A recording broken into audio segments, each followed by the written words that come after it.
Bom, olha aqui, vamos para a nossa primeira página. É um assunto que faz tempo que já está chocando aí todo mundo. Acho que estourou há uns 2 anos, mais ou menos. João de Deus, né? Um dos maiores espiritualistas, espíritas também do mundo, né? A fama dele era e é internacional, antes pelo bem e agora por ter se tornado, né, uma figura que muitos consideram monstruosas, principalmente nós mulheres. E é isso que é o assunto de hoje, porque vocês se lembram, nós comentamos aqui, o Pedro Bial estava fazendo um documentário sobre João de Deus.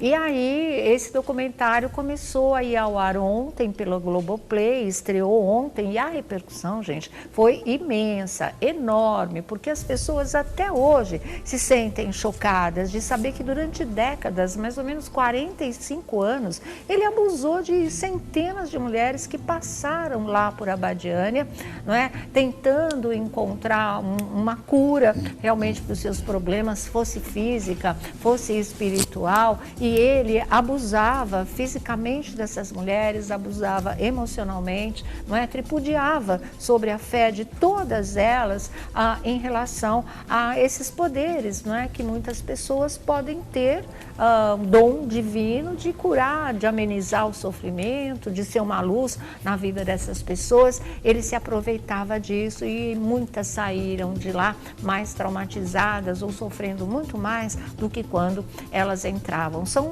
aí 60 anos de prisão que ele tem a cumprir. Foram mais de 300 mulheres abusadas por ele e os relatos são horripilantes, eles são nauseantes, são realmente de embrulhar o estômago, tanto que você não encontra quem tenha se apiedado ou mais como era antes, assim, elas estão inventando, ninguém mais duvida. Os relatos são impressionantes. O próprio Bial já tinha feito uma entrevista no programa dele e foi a que deu margem a que as pessoas começassem a entender o que era essa tara, essa perversão desse que, né, ficou conhecido como médium, amigo, guru até de inúmeros políticos, inúmeras celebridades, muita gente famosa, inclusive de outros países. A Oprah Winfrey veio para o Brasil para entrevistar o João de Deus, vocês se lembram disso, não é? E assim, essa holandesa foi a única, né, ou foi pelo menos a mais contundente mulher que quis colocar a cara no vídeo e contar a história dela. E ela participou do Conversa com Bial, vocês se lembram? Foi um assunto muito comentado também. No começo ela não queria, mas ele foi atrás, conversou e convenceu da importância do depoimento dela, ela não sendo uma brasileira também, não é? Porque muita gente vinha de fora procurar ajuda. E a Zahira, ela veio procurar o João de Deus por um trauma sexual, porque ela tinha passado por um abuso. E ela passou aqui de novo, né? Ele realmente abusou dela outra vez, ela foi embora duplamente traumatizada e quando ela começou a ver que os relatos estavam aparecendo, aí o Bial conversou com ela, ela tinha medo porque ele sempre foi um sujeito poderoso, de muito dinheiro que ele ganhou à custa da fé das pessoas, não é? Da crença, da credibilidade que ele tinha junto ao público, e ela tinha medo, né? Que por trás disso houvesse toda uma máfia, vamos dizer assim, um grupo dele organizado que pudesse tentar eliminá-la, fazê-la silenciar-se até para sempre, mas acabou entendendo a importância do seu depoimento e o Bial conversou com ela e as coisas aí explodiram. O interessante dessa história é que o Bial já vinha, antes dessas coisas de abuso, essa história do João de Deus ir à tona, ele já estava tentando um contato com o João de Deus para fazer uma reportagem, para fazer uma super entrevista com ele para o programa. Veja só, aí quando o João de Deus deu o ok, deu o sinal verde, O Bial estava se preparando para ir para a Abadiânia, desistiu, ele de repente não quis mais. Mas aí a produção dele foi, né, aprofundando o assunto, dá que marca de novo e não sei o quê. E foi justamente na época que eles começaram a apurar as primeiras denúncias, começaram a surgir os primeiros escândalos. Olha só o caminho que a coisa percorreu. E aí se tomou outro rumo, né? As investigações começaram, ele acabou sendo preso, os relatos seguem um padrão de todas as mulheres, a maneira dele agir era exatamente a mesma sempre, ele abusava e até presenteava com pedras, inclusive preciosas, que ele tinha sempre guardadas no armário, era uma coisa muito esquisita, muito pervertida de verdade, não é? E aí não teve mais jeito, aí foi à prisão, aí aquela história, sofre de câncer, voltou, está doente, sai, prisão domiciliar, não domiciliar, mas enfim, 60 anos de prisão a serem cumpridas. Esse é o resultado de todo esse escândalo. E eu estou contando tudo isso para vocês, porque eu estava falando, inclusive, de celebridades que recorreram ao João de Deus para alcançar uma cura, não é? Ou para si mesmo, ou para seus parentes. E entre essas pessoas famosas estão a Xuxa e a Luísa Brunet também. E a Xuxa resolveu dar um depoimento, isso lá em 2018, quando tudo começou. Ela procurou, né? O João de Deus já tinha procurado, era extremamente agradecida, ela procurou o médium justamente por causa da dona Alda, a mãe dela, que já tinha aquele problema incurável, né, e sofria muito com a doença, ficando totalmente paralisada, sem poder se expressar, perdendo os movimentos. E ela disse que a mãe, né, tinha melhorado bastante. A Luísa Brunet também tem um relato que depois eu vou ler aqui para vocês. E imagina para a Xuxa, né, que tinha convivido com ele, tinha entregado a mãe nas mãos dele, tinha conseguido um bom resultado, de repente dá de cara com tudo isso. E é outra coisa que se levanta, apesar de ser um canalha, apesar de ser um monstro, ele tinha de fato esse dom. Né? Como é que Deus dá para um homem que não presta, na verdade, um dom divino como esse? Um dom que servia para cura e um dom que servia para destruir as pessoas interiormente, muitas delas não se recuperaram mais. Né? Existem relatos de mulheres que estão destruídas emocionalmente. Como é que essas coisas acontecem? Até onde vai a verdade dessa paranormalidade, desse dom divino, desse dom da cura, que justificou a fama dele durante mais de 40 anos, não só aqui no Brasil, como no mundo inteiro. Então, isso é um assunto de muito apelo ainda para o público no geral. Por isso que não foi surpresa, embora muita gente tenha se impressionado com a audiência que isso deu ontem, com a repercussão que está dando e como todas as pessoas estão comentando ainda esse episódio. E porque realmente é um assunto difícil de se esgotar, não é? Porque mexe com tudo, mexe com parte física, espiritual, emocional, na verdade. O que nós vamos mostrar aqui para vocês agora é justamente um depoimento da Xuxa, quando ela tomou conhecimento de toda essa história, porque a Xuxa deu um novo depoimento que vai estar também num dos próximos capítulos dessa série, desse documentário sobre o Pedro Bial. Tanto ela quanto a Luísa Brunet deram novas entrevistas para essa série do Pedro Bial e que logo, logo vocês vão ver. Esse depoimento que a gente vai ver agora é o de 2018, quando estourou essa coisa toda. Vamos conferir. Oi, gente, eu tô aqui para falar do seu João de Deus. Quero dizer para vocês que eu conheci, eu fui lá fazer uma gravação, que não foi ao ar na Rede Globo, não foi a entrevista que eu fiz com ele, mas eu conheci e tive um carinho muito especial por ele, gostei daquela pessoa que eu conheci lá. Infelizmente me enganei feio. Então eu estou vindo aqui para pedir desculpa a vocês, porque eu já botei falando sobre, divulguei o documentário dele, falei que era uma pessoa legal e tudo.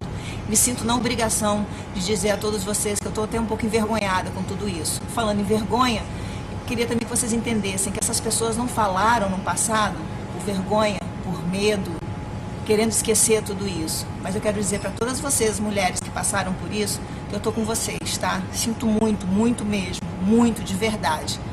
Um beijo a todos vocês e, por favor, se tiver mais mulheres, denuncie, porque pessoas como essa e outras têm que pagar por isso. Tá aí, não é? Esse foi o depoimento de 2018. Nessa nova entrevista agora ao Pedro Bial, a gente já pode adiantar o que a Xuxa falou. E ela disse o seguinte: existe gratidão? Uma gratidão vestida de vergonha, porque a gente não pode ser grata por um monstro. É um monstro, é fato, mas existiu coisas que realmente ali eu poderia te dizer. Eu vi ele operando, eu estava ali segurando, eu vi pessoas que falavam, não tenho um joelho, e ele me fez andar. E essa pessoa não tinha joelho mesmo, cara, diz a Xuxa nesse depoimento, né? Na entrevista, ela conta que a mãe, a dona Alda, chegou a apresentar alguma melhora após o tratamento espiritual. E vejam o que a Xuxa diz também.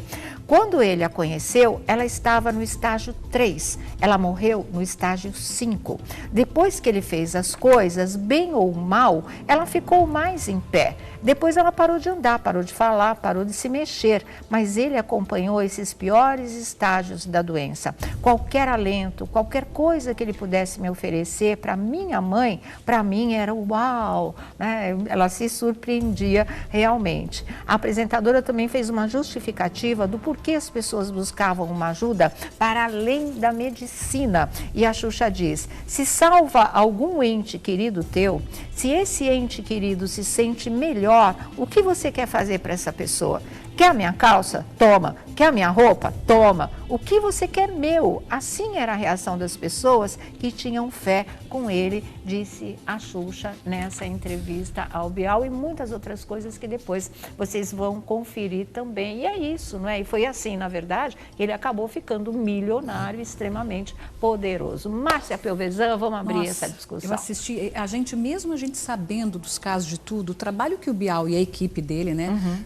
Esse trabalho é brilhante. Sim. Ontem eu assisti inteirinho, mesmo sabendo, a gente vai...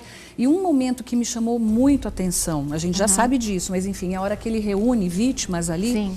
E entra a última vítima.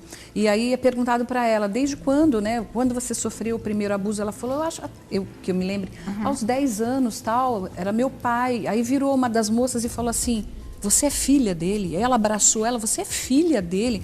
Ou seja, aquilo foi um golpe na gente. E outra questão também é que sempre a gente se pergunta, por que 40 anos depois, tinha uma senhora ali, eu acho, com 70 anos, que foi uma das primeiras vítimas dele. Por que essas mulheres nunca falaram? E aí, nesse documentário, fica muito explícito isso.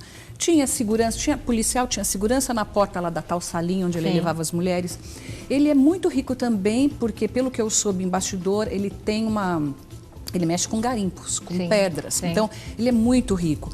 Tem os amigos poderosos, eram muitas mulheres simples, então quem que vai acreditar em mim diante desse poder que é esse homem, né? Sim. E aí quando começa, uma vai ver a holandesa, começa uma a falar e a outra vai, e a gente acaba São 300 depoimentos, nessa loucura, né? que a gente vê. 300 mulheres, só pelo que se saiba, entre as que tiveram a coragem de denunciar. Leozinha. Estamos todos muito passados com essa história, porque é inacreditável, gente. Você sabe que eu conheço, eu pessoalmente, eu não estou falando de caso que a gente vê na televisão, não. Do meu convívio, uma pessoa que se curou de câncer, uma mulher que se curou de câncer com ele. E aí depois você vê uma notícia dessas e fala, e agora? Porque a gente dá toda a credibilidade, a gratidão que a gente tem. Né? Na ocasião que essa minha amiga foi curada de câncer, depois que visitou o João de Deus, eu passei a ter esse homem como uma referência. Né? Eu sou espírita, sou kardecista, então a gente tinha ele como uma referência. A gente fica realmente sem chão. O apelo que eu faço para todo mundo, seja a religião que for, é: não julgue todos por um. Sim, porque agora eu ouço um monte de gente dizendo, tá vendo? É coisa do diabo, isso é o espiritismo. Não é. Isso é uma pessoa mau caráter só. Exatamente. Felipe. Pois é, Sônia. Bom, vocês sabem que eu sou espírita, né? Sim. Eu acredito muito, eu já vi grandes milagres acontecendo. E eu acredito muito nos poderes, não nos poderes, mas naquilo que é emanado através da pessoa que é escolhida, né? E eu, na verdade, assim, eu acho que quando a pessoa se torna maior do que aquilo que ela tem para exercer, eu acho que o espiritual começa a podar de alguma forma, Sim. sabe? Então, quando você entende isso usa, como um castigo, quando você assim? usa daquela, não nego, eu não tiro, porque eu estive em Abadiânia, logo que eu perdi a minha mãe, e foi um encontro não muito legal também, porque a impressão que eu tive dele, eu pensei que ia ser, sabe? E não foi. Foi uma coisa assim, entendeu? Enfim, foi uma sensação que eu tive, mas também não foi das melhores. Enfim, voltei chorando da mesma forma, com saudades do mesmo jeito. Imagina. E tive que resolver da forma como eu tinha que resolver. E é engraçado, porque quando você tem esse vulgo poder, né? Que na verdade não tem poder nenhum, Sim. né? Não é semideus nem deuses, né? Na verdade são humanos que através deles eles exercem uma espiritualidade, mas por isso tem os mentores, enfim, todos por trás. E quando você quer se tornar maior do que aquilo, eu acredito que daí quando vem a foice, mas vem grande, entendeu? E eu acho que isso deve ter acontecido com ele. Eu não quero levar na totalidade que ele era um charlatão, que nem eu comecei a assistir ontem, em nome de Deus. Sim. E assim, de um primor, inclusive tem um tapete vermelho aqui pro Bial. Eu comecei a assistir e então eu não quero levar completamente pro charlatanismo, sabe? E que ele tinha alguma coisa, ele tinha. Claro. Mas que ele Ele foi só ceifado, sensacionou também. mas conseguir que ele levar foi tanta gente ceifado, de alguma forma ele foi. E eu acredito muito que existiam aquelas escolhas, os interesses, em quem eu vou colocar a mão, que no dia eu vi coisas que eu não gostei. Tá certo. É isso então, gente. Não? É um assunto que ainda vai render muito tempo, né? Até a gente assimilar um golpe como esse, ainda 2 anos, realmente é pouco.